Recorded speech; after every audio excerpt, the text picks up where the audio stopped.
La rivière Cascapedia, ce que moi je sais, c'est qu'ils ont envoyé du monde ici pêcher. Ce monde-là, il y avait de l'argent de l'Angleterre puis partout. Puis au lieu de venir eux autres mêmes, ils ont envoyé des gars ici qui étaient déguisés pour d'autres choses. Ils faisaient pêcher. Puis en pêchant là, ils ont découvert quelle rivière qui était bonne au Canada. Fait que ce temps-là, il aurait peut-être bien fait la Matapédia, la Cascapedia, tiens, tester ça avant, voir si la rivière était bonne ou pas pour le saumon.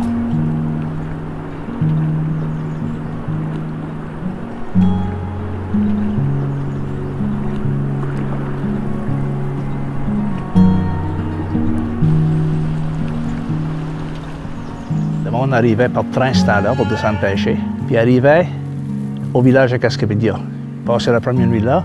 Le lendemain matin, il partait dans ce temps-là, naturellement, il n'y avait pas de moteur sur les bateaux. Les gars montaient à pôle. Fait que rendu ici, là, il y avait le journée de fête pas mal, là, avec un voyage à bord et des pêcheurs. Ils couchaient ici. Le lendemain matin, ils se levaient, puis ils continuaient jusqu'en haut. Fait que c'est pour ça qu'ils appellent ça le camp du milieu, middle camp.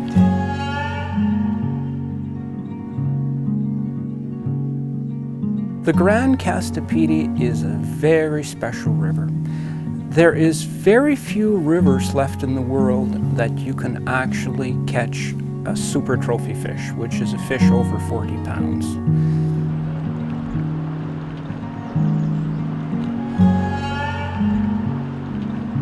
Ben, la tradition, c'était que dans le temps, les saumons, c'est sûr, ils les tuaient. Fait que c'était pas comme aujourd'hui, il ne venaient pas avec un tape à mesurer à peu près. Fait que le gars était assez fier de pogner 40 livres. Tu pognes ça à Norvège, tu pognes ça à Cascapedia, tu pognes à Gaspé. 40 livres, c'est considéré un trophée.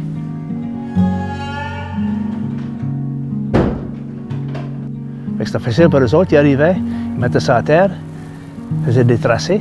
Après ça, ils découpaient puis ils mettaient sur le mur. Anciennement, disons des années 70-80, un gars qui amenait une tranche de saumon à ta porte, il était un héros.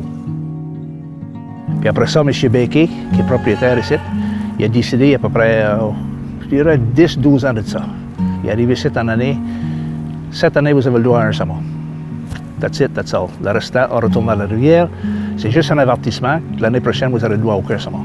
C'était le temps qu'on se réveille, OK? Fait que lui, je pense qu'il a dit, oui, c'est le temps qu'on se réveille. On a peut-être attendu un peu trop tard. On sait ça avec les coupes blancs qu'il a faites, puis les fait que ça a eu sur le saumon, puis c'est une espèce qui est très fragile, là.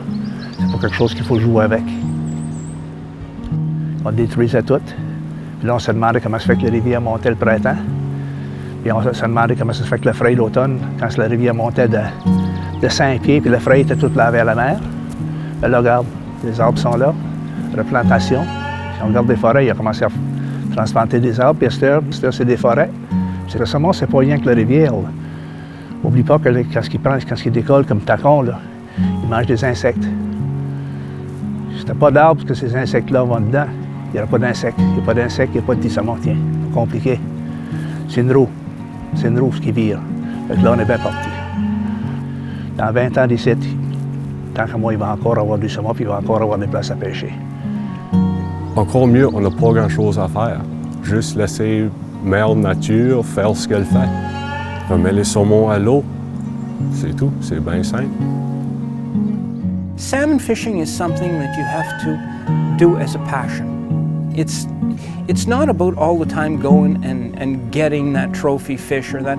If you can get to a point in your life that you can go out and just salmon fish for the pleasure of salmon fishing, and if you get a fish, it's just a bonus, then you've mastered salmon fishing.